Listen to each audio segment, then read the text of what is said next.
Hi everyone, it's Carolyn Ellis from BrillianceMastery.com, and thank you so much for joining me for this short video. This is a part of a series that I'm doing to share some of the tips and insights from my new book, Lead Conversations That Count, How Busy Managers Run Great Meetings. And today's tip is called Check Your Blind Spots. I notice in a lot of meetings that I'm part of and in designing and also working with coaching clients that in the stress of the moment, sometimes people's focus gets too narrow. And I mean, this is just the way our brain works. When our amygdala gets fired up and we get under that stress, we literally develop tunnel vision. So what that can look like in a meeting or in a conversation with people is like we're focusing on the wrong things. We're trying to figure out and address the symptoms and not really stepping back and taking that time to figure out, well, why are these problems occurring in the first place?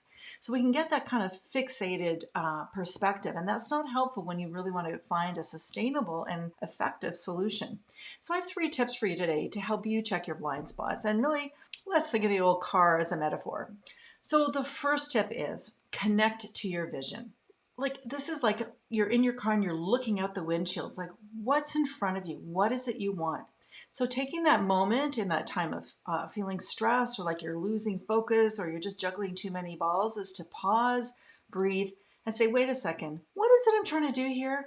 What's my vision? Why is that important to me? What's possible when I can achieve some of these quality of relationships or this clarity of purpose? And as anybody who's driven a car knows, windshields get dirty. They get fogged up. We smash into bugs with them. There's snow, sleet, rain. So you got to do what's needed to make sure that that windshield stays clear so you can stay connected to your vision.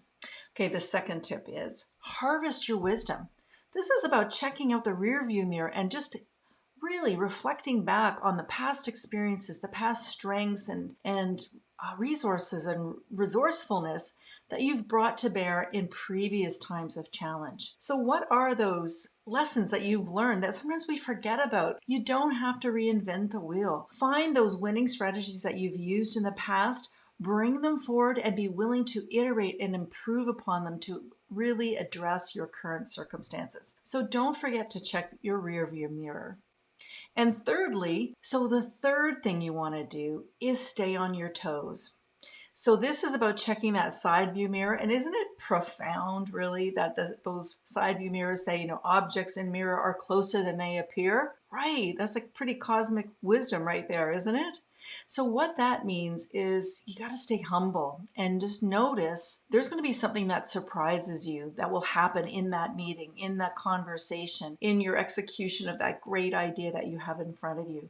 So what you can do to help stay on your toes is be prepared, be ready to be nimble. Just like I used to play competitive volleyball, and we were always told by our coach, stay on your toes, be ready to move in any direction at a moment's notice because you just never know where the ball is going to be coming from the other side of the net. Ask for support. You know people who know you, and they can see those blind spots sometimes more readily and more clearly than you can. So ask for help and ask for feedback. But it does require you to stay humble in order to ask for that input, doesn't it? So, and just to wrap it all up, you got to be able to scan all 3. So just like when you're driving a car, your driving instructor probably said, make sure that you're scanning. So checking your windshield, looking out the front, glancing at your rear view, taking a peek at your side view mirror, and you're doing that on a continuous basis to really scan your ever-changing environment and all of the relationships and all of the dynamics that are part of your professional or personal life.